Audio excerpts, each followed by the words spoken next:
குழந்தைங்களுக்கு ரொம்ப ஃபேவரட்டான ஒரு லஞ்ச் பாக்ஸ் ரெசிபி பார்க்கலாமா? இன்றைக்கி வந்து சிக்கன் ஃப்ரைட் ரைஸ் தான் செஞ்சுருக்கேன். கடையில் வாங்கி அன்ஹெல்த்தியான ஃப்ரைட் ரைஸை சாப்பிட்றதுக்கு நம்ம வீட்டிலேயே நிறைய வெஜிடபிள்ஸ் போட்டு ஒரு சூப்பரான ஃப்ரைட் ரைஸ் எப்படி செய்கிறதுன்னு பார்த்துடலாம். இதுக்கு வந்து நான் இன்றைக்கி கேரட்டு, பீன்ஸு, கேப்சிகம் எடுத்திருக்கேன். கேபேஜும் நான் கொஞ்சம் கட் பண்ணி வச்சுருக்கேன். அதுக்கு முன்னாடி நீங்கள் வந்து ரைஸை வந்து 90% இந்த மாதிரி பாயில் பண்ணி எடுத்து வச்சுக்கணும்.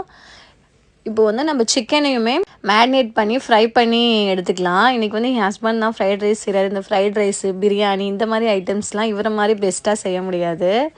இப்போ ஒரு கடாயில் வந்துட்டு எண்ணெய் ஊற்றிக்கிறேன். எண்ணெய் ஊற்றிட்டு ஒரு 4 முட்டையை வந்து உடச்சி உள்ளே சேர்த்துக்கிறேன். இது வந்து ரொம்ப ஹெல்த்தியான ஃப்ரைட் ரைஸ் தான். நம்ம அஜினோமோட்டோ, ஃபுட் கலர் அந்த மாதிரி எதுவுமே சேர்க்க போகிறது கிடையாது. நான் வந்து இன்றைக்கி 1/2 கிலோ அரிசி எடுத்திருக்கேன். அதுக்கு வந்து ஒரு 4 முட்டை சேர்த்துக்கிறேன். கொஞ்சமாக முட்டையில் உப்புமே நம்ம சேர்த்துக்கலாம். சேர்த்துட்டு இந்த மாதிரி நல்லா ஸ்க்ராபிள் பண்ணி விட்டுருங்க. முட்டை வந்து இந்த ஸ்டேஜ் வந்ததுக்கப்புறம் கட் பண்ணி வச்சுருக்க 2 வெங்காயத்தை சேர்த்துக்கிறேன். நல்லா நீள நீளமாக கட் பண்ணி வச்சுக்கோங்க. 2 வெங்காயத்தை சேர்த்ததுக்கப்புறம் கேபேஜுமே சேர்த்துக்கிறேன். கேபேஜுமே சேர்த்துட்டு நல்லா வதக்கி விட்டதுக்கப்புறம் வெஜிடபிள்ஸையும் சேர்த்துக்கிறேன். இன்றைக்கி வந்து நான் கேரட்டு, பீன்ஸு, கேப்சிகம் மட்டும் தான் எடுத்திருக்கேன்.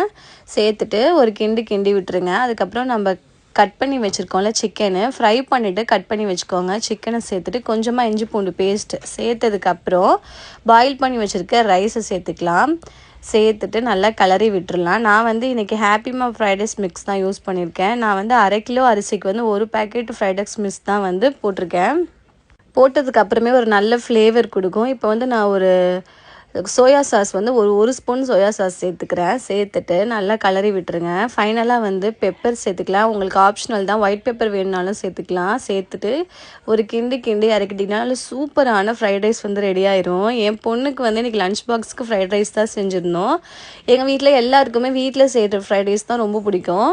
கண்டிப்பாக நீங்களுமே இந்த ரெசிபியை ட்ரை பண்ணி உங்கள் குழந்தைங்களுக்கு லஞ்ச் பாக்ஸ்க்கு ரெடி பண்ணி கொடுங்க. வீடியோ பிடிச்சிருந்தா லைக், ஷேர், கமெண்ட்